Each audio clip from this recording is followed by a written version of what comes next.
Boualem Sansal, le célèbre auteur franco-algérien, se retrouve au cœur d'une tempête politique.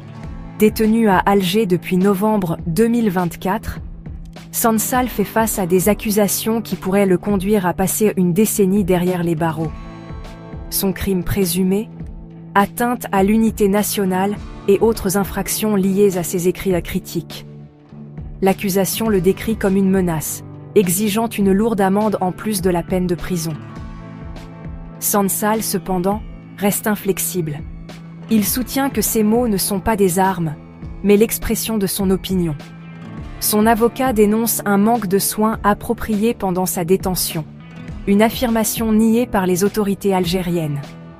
L'affaire a provoqué une onde de choc dans le monde littéraire.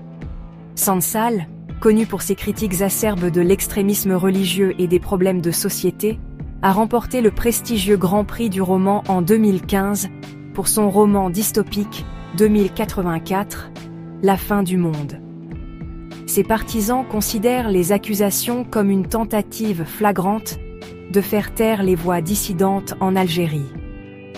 Ils soutiennent que le gouvernement algérien utilise des prétextes juridiques pour étouffer la liberté d'expression et punir un écrivain qui ose remettre en question le discours officiel.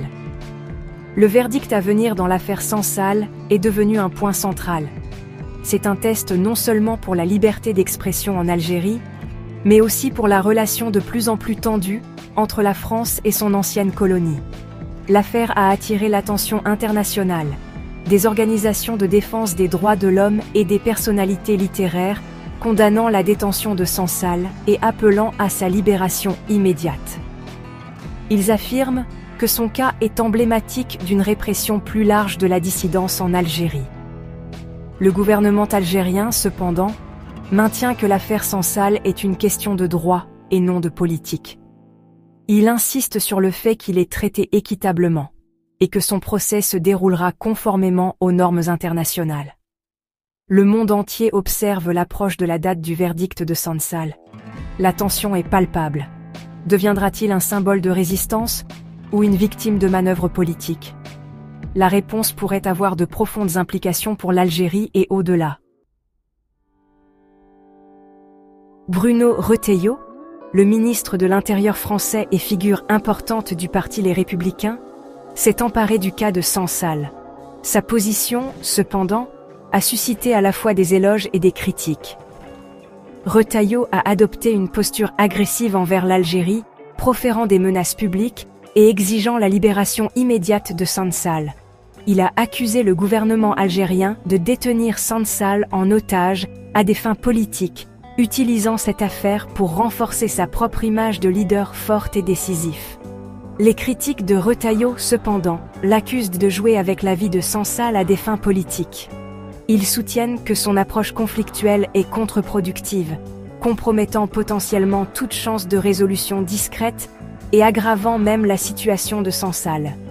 Certains suggèrent même que Retailleau enflamme délibérément les tensions avec l'Algérie pour attirer les sentiments nationalistes en France, notamment à la lumière de ses propres ambitions présidentielles. Malgré les appels à la retenue de diverses personnalités, dont des chefs religieux comme l'archevêque Jean-Paul Vesco d'Alger, Retailleau a renforcé sa position intransigeante. Il a appelé à des sanctions économiques contre l'Algérie et à une révision des accords bilatéraux, y compris le sensible accord d'immigration de 1968. Cette posture agressive a encore tendu les relations franco-algériennes, déjà fragilisées par des désaccords sur des questions comme le conflit du Sahara occidental. Les critiques de Retailleau affirment que ces actions témoignent d'un mépris pour la complexité de la situation et les conséquences potentielles de ses paroles.